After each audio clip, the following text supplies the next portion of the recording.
All right, welcome back to Q Source. I'm here with Mr. Q Source himself, Jared Scott, Shark Bait.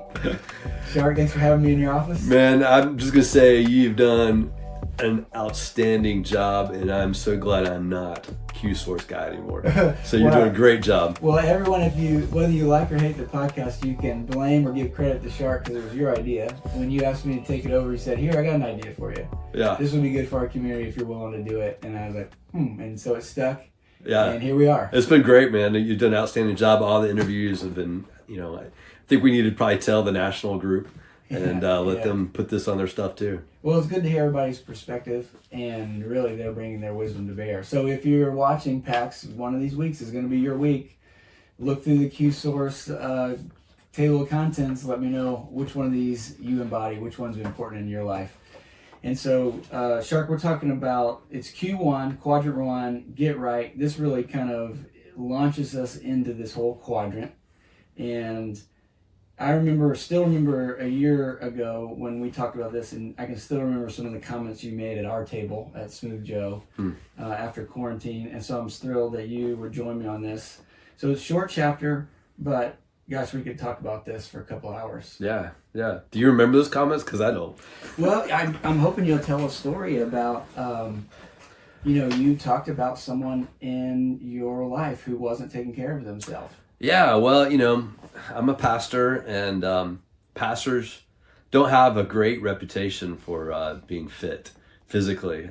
We got way too many fellowship meals, and we have a lot of sitting in our life and stress and all these. So everyone's got stress, though, but this is a guy. He's a leader in our area. I love him, respect him. And we're kind of developing a network in just the Eastern Wake area in Johnston County of some churches and pastors. And he'd asked me to take a lead and doing some significant work for this.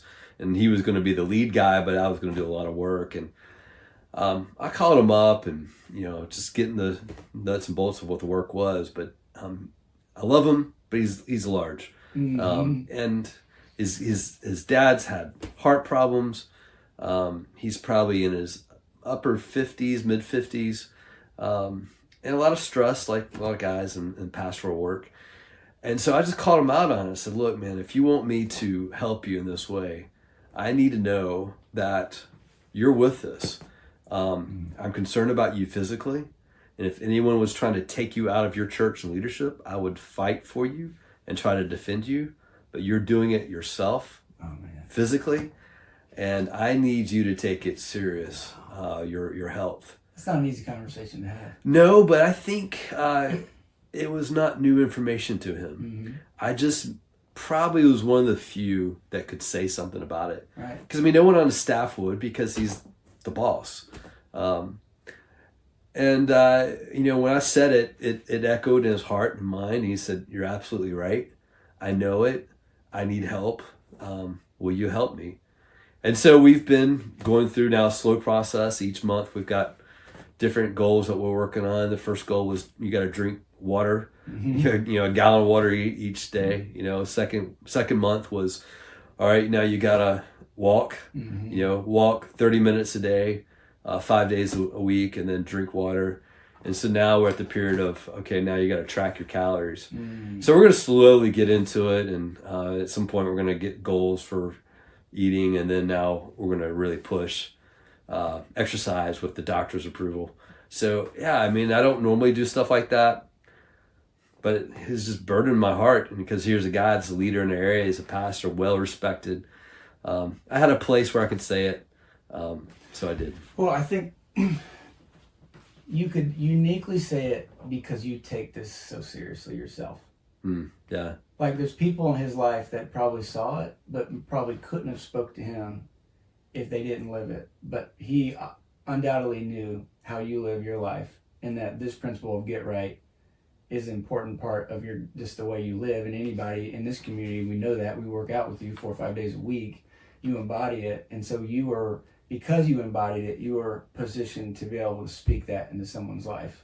Yeah. It's been interesting, Blake, as our money pit, as I've been really thinking through the theology of how we move physically, and that it has much more connections with our spirit life than a lot of people want to recognize. But God made us spirits that embody, that we don't have separation of body and spirit. Like in scriptural, what we believe is that even when we die, that there is a new body that God creates, that He's meant for us to be in existence. So if that's true, what we do with our body impacts our spirit, and what we do with our spirit impacts our body. That's right. So there's a lot more connections theologically than I think a lot of people really want to embrace. Yeah, so taking it seriously, holistically. All right, so Dredd makes this statement, it's the bullheading, a man must get right before he can do anything else. And similarly, to be able to help others, a man must first help himself. Let's just bring it back to that story. So clearly, I think you would agree to some extent, or you wouldn't have approached this gentleman, that him getting himself right was impacting his ability to make an impact and have influence and leave a legacy in his community and lead people well. Yeah. So I'd love to hear you comment on that, but because you told a story, but behind that, but then also I know that you have a little bit of a nuanced view that I think is worth the PAX really thinking through as well. Yeah. Yeah, I think Dredd does a good job of explaining, if you don't have this attitude right, or this get right of knowing things are wrong between yourself, between God, between your body, between your peers, your concentrica. I always tell folks when I'm coming at it from a church angle that if you are buttoning your shirt and you get that first button wrong, then it's gonna come out, And so what Dredd's getting at is like, you gotta get this first button right, and that first one is your relationship with God and yourself, and then things can flow in. And I think Jesus said it: "Seek first the kingdom of God and His righteousness; all these things will be added to you." And that was kind of His way of saying there are priorities in life, and seeking this matters. And so your body being in right relationship with God, not abusing it, is helpful so that you can move and push other people to do the same. The thing I would say that pushed back a little bit is that when Dredd says this, it's kind of like we're kind of telling ourselves, man, if I don't get to this point, then I can't help anyone yet. And so where is that point? How right do you have to be before you can help someone? And I would push back that it's much more about your attitude, and your attitude realizing there's something bigger than yourself, something greater than yourself, and that you are learning and you don't have it figured out. And so you put yourself in a learning posture, and as you put yourself in a learning posture before God, God takes you down a road where there's this building block. And so the thing is, quickly, as you get in that point, I think God puts people in your path that you might be one step in front of, and maybe just one step in front of. But just because you're not 5 steps in front of them doesn't mean you can't help them, as long as you stay one step in front of them. And I think that's the biggest push I would say on this chapter is art. I don't know if it's a contradiction as much as let's complement this a little bit. Yeah, complementary. Yeah. Clearly, we agree there's an emphasis on starting with ourselves, looking ourselves in the mirror first. Yeah. But not putting off in too far into the future our ability to actually start making an impact right now. Right. Otherwise, we'd never get to a point where we could help each other. Yeah. If we had too high of a standard for that. So you start by putting yourself in getting right, but then you start looking back and say, who's right behind me that you can help, right? Yeah. And the thing is, we don't think we're progressing much. Right. Until some people ask you questions and you realize, I actually know the answer. Yeah. I mean, it didn't happen until later in my life, where folks would come to me asking questions, and I realized I knew the answers because I lived it, and I've been through that a little bit. I was thinking about this time in my life. We think about whether you can help someone, and there's such a benefit to helping someone else. And as I tied into Get Right, I was telling you, it's about 10 years ago. I had a guy who was about 7 or 8 years younger than me reach out to me and basically ask if I would disciple him, where I meet with him every week and read the Bible, and we could talk our life together. And then he invited another friend and invited another friend. And 5 years of of this little group before, we met every Thursday at 7:00, and I was probably 1 or 2 steps ahead of them. Not many more than that, right?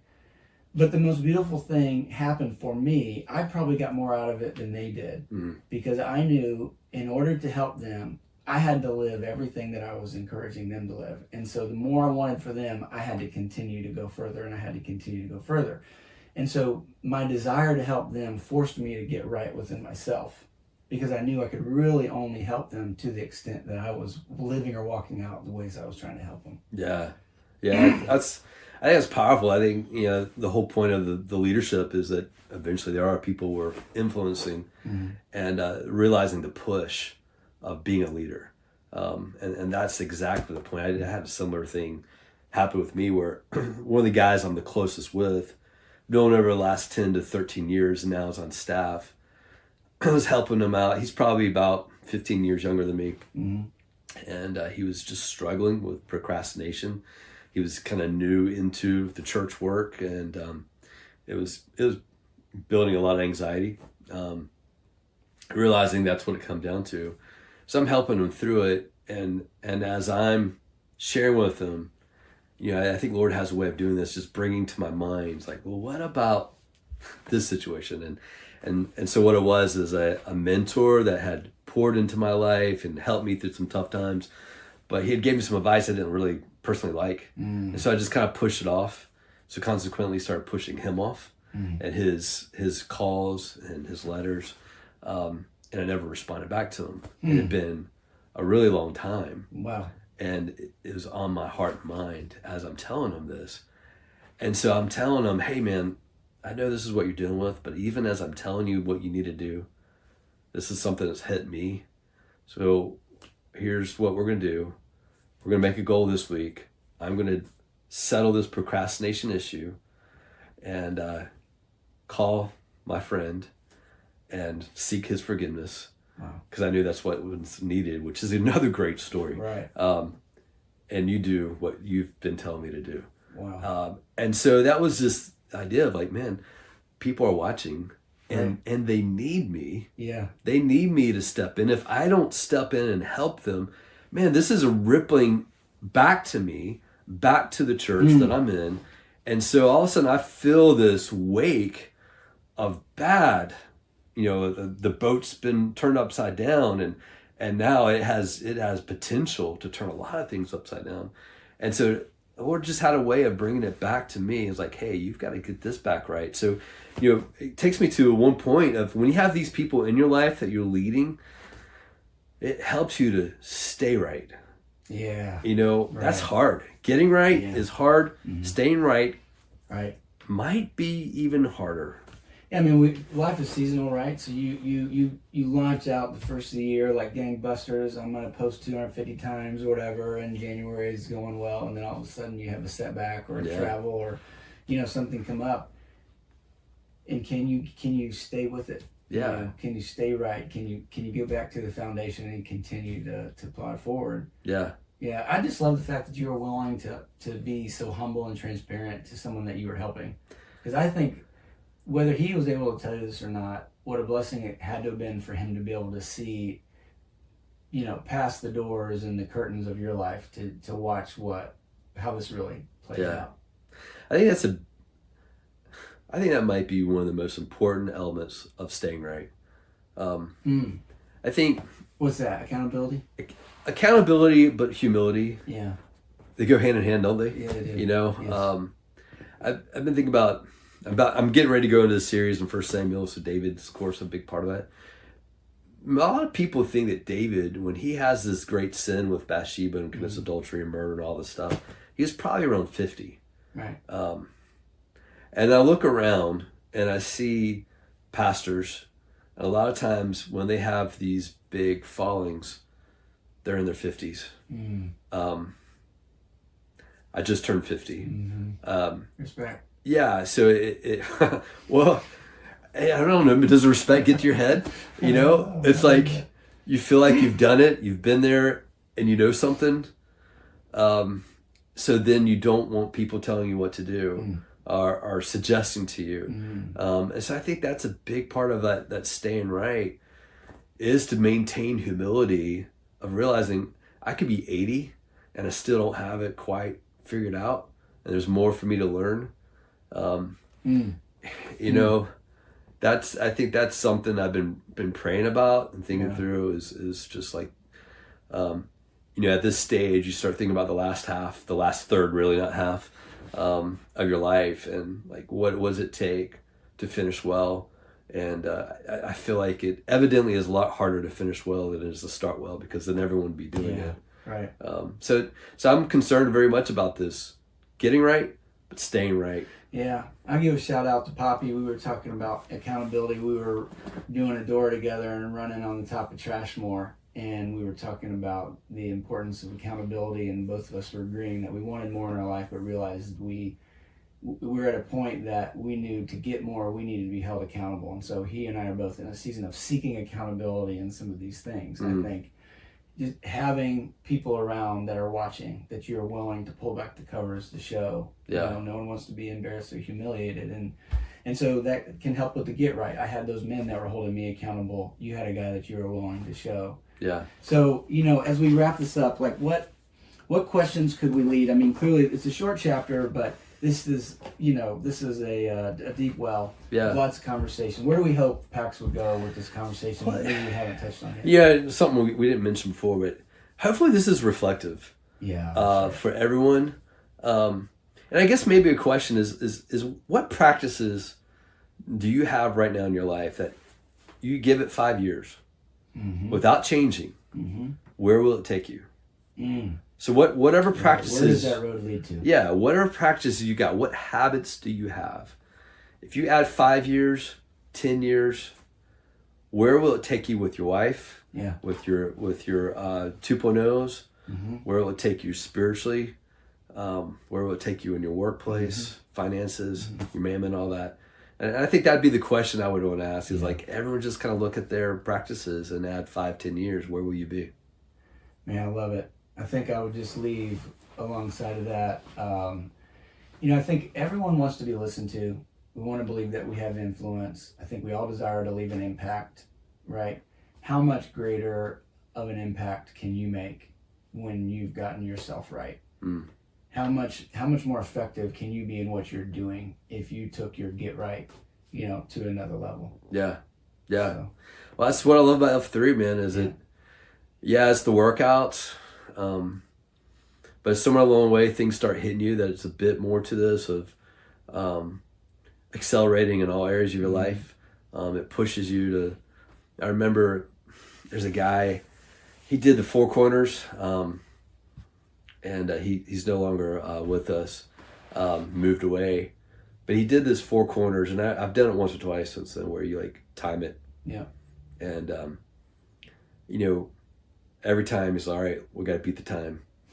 And, you know, the second time, like, okay. So that was where you got it, because you did the 4 corners. Yeah. Workout. It's brutal, dude. Yeah, someone did it to me. Do it again. Someone did it to me, you know. It was like the 3rd time, like, killing it. Mm-hmm. And he called it a 4th time.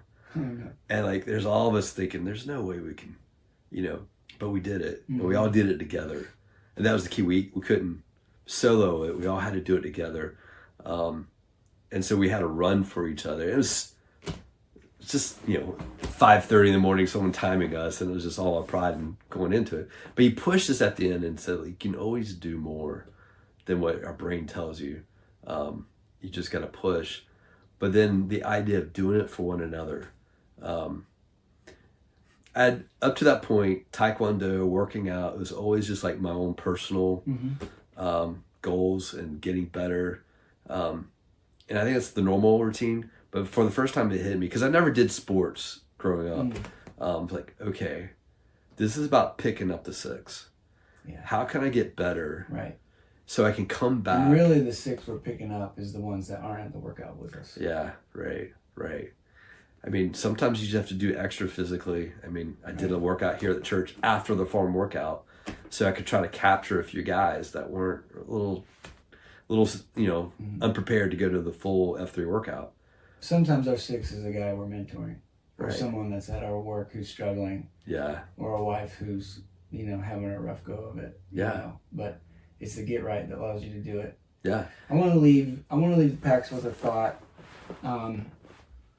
think about this thought. It's my contention that your external circumstances, your external reality, is a direct reflection of your internal reality. How you see the external reality? Now, what you're experiencing. Oh, okay, yeah. And what you're experiencing now is the result of what's going on inside. Yeah.